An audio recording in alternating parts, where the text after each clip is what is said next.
முதல்ல அவர் பேசுவதற்கு இடம் கொடுக்கணும். எப்போ இடம் கொடுப்போம்? அவரை மதிச்சா தான் அவர் உங்கள் வாழ்க்கையில் செயல்படுவதற்கு இடம் கொடுப்பாங்க.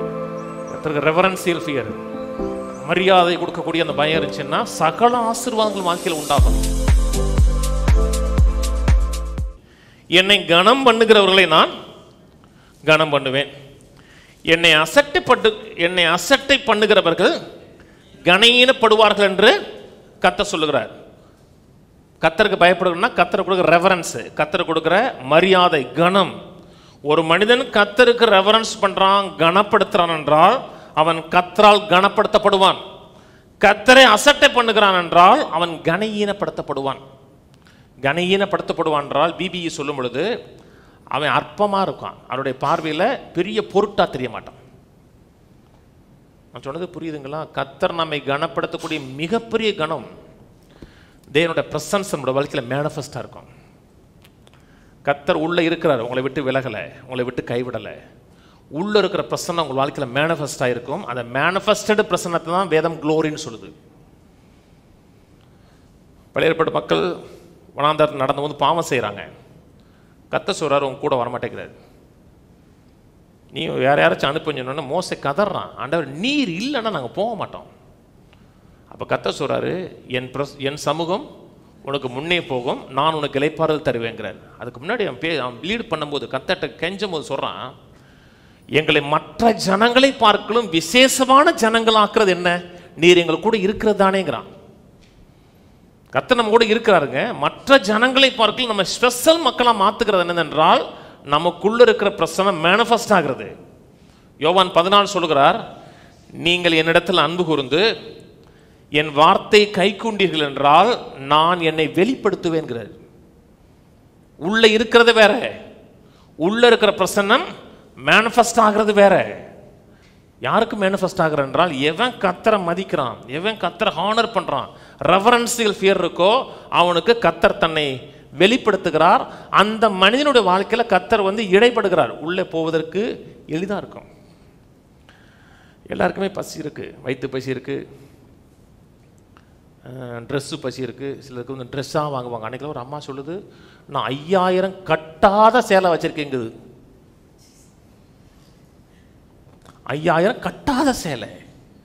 ஒரு அம்மா சொல்கிறா, நான் ஒரு அப்பார்ட்மெண்ட்டில் வீடு பிடிச்சி அங்கே வெறும் சேலையை மட்டும் அடிக்க வச்சிருக்கேங்கிறா.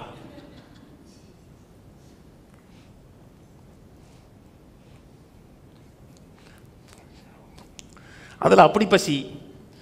சிலருக்கு வந்து பல காரியங்களை பார்க்கணும்னு பசி. அத்தனை பசி இருந்தாலும் உங்களை திருப்தியாக்கக்கூடியது கர்த்தருடைய பிரசன்னம் மட்டும்தான் உங்களை திருப்தியாக்கும். 1000 சேலை வந்தாலும் ஜவுளி கடையே உங்களுக்கு எழுதி கொடுத்தா கூட, நீங்கள் ஒரு நாளைக்கு 10 சேலை கட்டினா கூட அதை உங்களை உள்ள திருப்திப்படுத்தாது. மனுஷங்க ஒரு ஆவி மனுஷங்க. அந்த ஆவி மனிதனுக்கு ஆவியாக இருக்கிற தேவனோடு இந்த க்ளோஸ் ரிலேஷன்ஷிப் ஏற்படலை, அவரோட பிரசன்னம் வெளிப்படலைன்னா அவனுக்கு திருப்தி இருக்காது. அது எங்கே ஏற்படுதுன்னா கர்த்தருக்கு பயப்படுகிற ரெவரன்ஸில் தான் இருக்குது. நமக்கு ரெவரன்ஸ் சொல்லும் பொழுது மக்களுடைய மனதில் இருக்கும்னா, ரெவரன்ஸ் இருந்துச்சுன்னா ஜாய் இருக்காது. எங்கள் ஊரில் கிராமத்தில் தான் வளர்ந்தோம். எங்கள் அப்பா ஒயிட் அண்ட் ஒயிட் தான் போடுவார். அப்போ வந்து ரேடியோ தானே, டேப் ரெக்கார்ட்லாம் கிடையாது இல்லையா. அந்த ரேடியோவில் எப்போச்சும் அந்த சினிமா பாட்டு எப்போ போடுவாங்க. அது எங்கள் அக்கா மாதிரி கேட்பாங்க.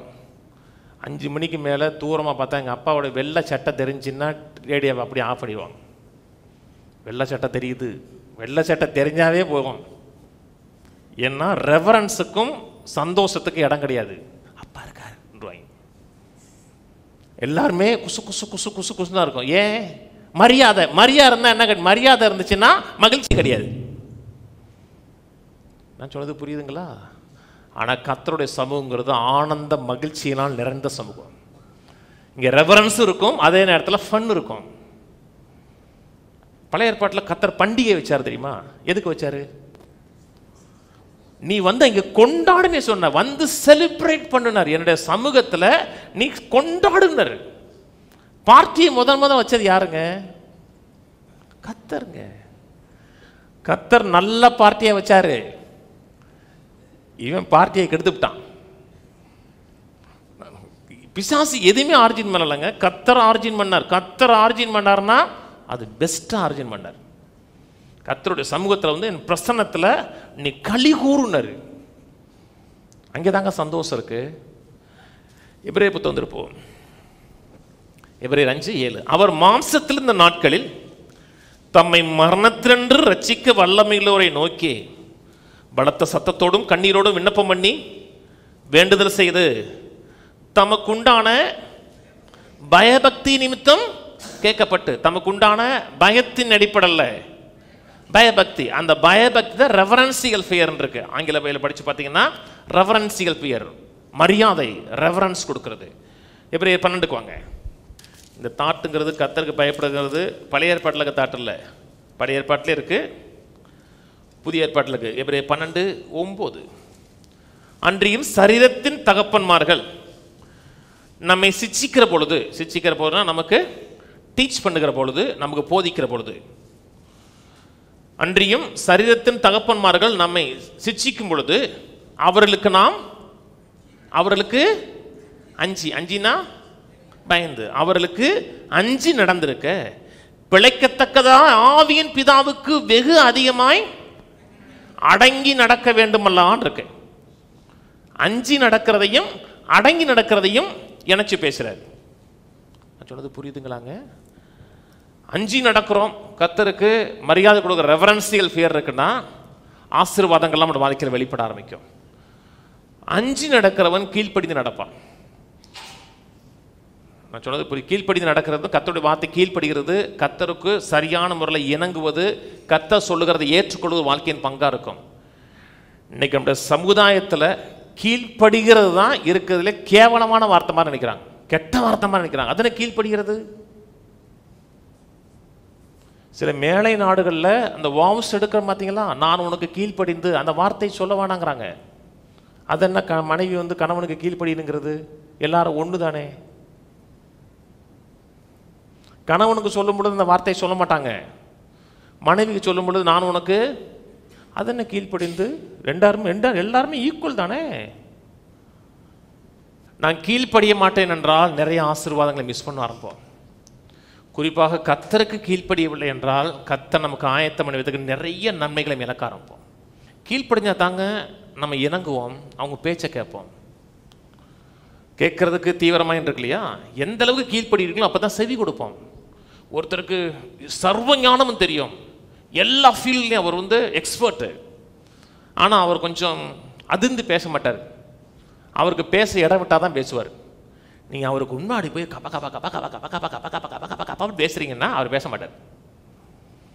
முதல்ல அவர் பேசுவதற்கு இடம் கொடுக்கணும். எப்போ இடம் கொடுப்போம்? அவரை மதிச்சா தான் அவர் உங்கள் வாழ்க்கையில் செயல்படுவதற்கு இடம் கொடுப்பீங்க. நீங்கள் மதிக்காத யாரையும் உங்கள் வாழ்க்கையில் உள்ள அலோவ் பண்ண மாட்டீங்க. நான் சொன்னது புரியுதுங்களா? என்னைக்கு மதிக்கிறோமோ அன்னைக்கு தான் டோர் ஓப்பன் பண்ணி கொடுப்போம், உள்ள அக்சஸ் பண்ணுவதற்கு இடம் கொடுப்போம். கர்த்தருக்கு நான் இடம் கொடுக்கல, மரியாதை கொடுக்கலன்னா கர்த்தரின் உள்ள வருவதற்கு நான் டோர் ஓப்பன் பண்ணி கொடுக்கலன்னு அர்த்தம்.